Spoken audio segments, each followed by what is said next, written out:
Everglades National Park gave us the unique opportunity to design something for a very special site in Flamingo and to replace overnight housing that existed there since the 50s and 60s as permanent construction, but was destroyed in Hurricane Wilma and Hurricane Andrew. And what they asked for was a project that was less permanent than the previous construction, something that could be taken down on a seasonal basis in the off-season, which in this case is the hurricane season. And I think students made a remarkable job really taking that difficult design parameter to heart and make a structure that is beautiful and functional. We introduce them to the clients give us the program, then we come back and we go through a series of charrettes where a very short period of time the students will break them up into groups.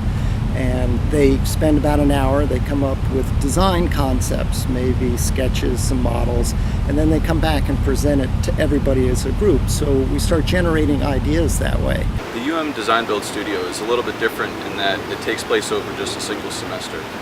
Most design builds, you have a full semester of design and a full semester of build, so it's a full year-long studio.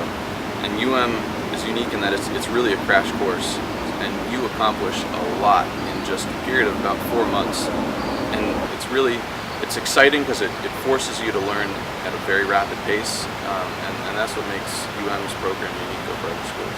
It happens a lot in architecture schools where you get an academic education in architecture, but you really do not get the hands-on feel of the materials. You're not going to get that out of a book. You're only going to get that by actually doing a project and building it. We had ordered this special material called heat-treated pine, and we had drawn all of our specifications assuming that the material would be 1.5 inches wide. And we started cutting the material up.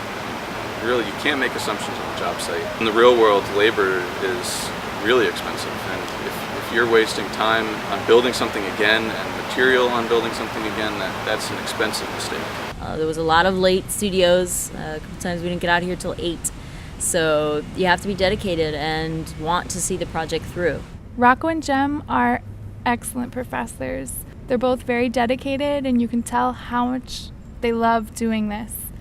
As much of their time and sweat goes into these projects as does ours. I think it's extremely motivational. Because on the one hand we had Rocco, who was very academically minded, and then you had Jim, who was very practice minded, and he was all about the craft of the project. One of the unique things about this design is that students were able to provide protection from the elements, the sun, the salt air, the rain, but at the same time not close you off from the elements. This is a very unique and innovative design, and when I saw it immediately, I kind of fell in love with it because it's met all our needs. I saw some renderings of both what it would look like in the day down there with a number of them, and also at night.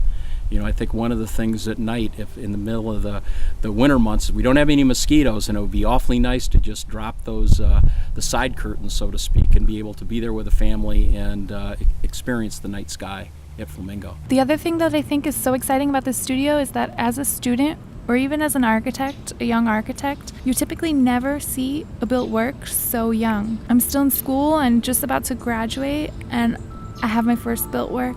I couldn't have asked for a better way to end my career here, and I couldn't have asked for a better education here at the School of Architecture.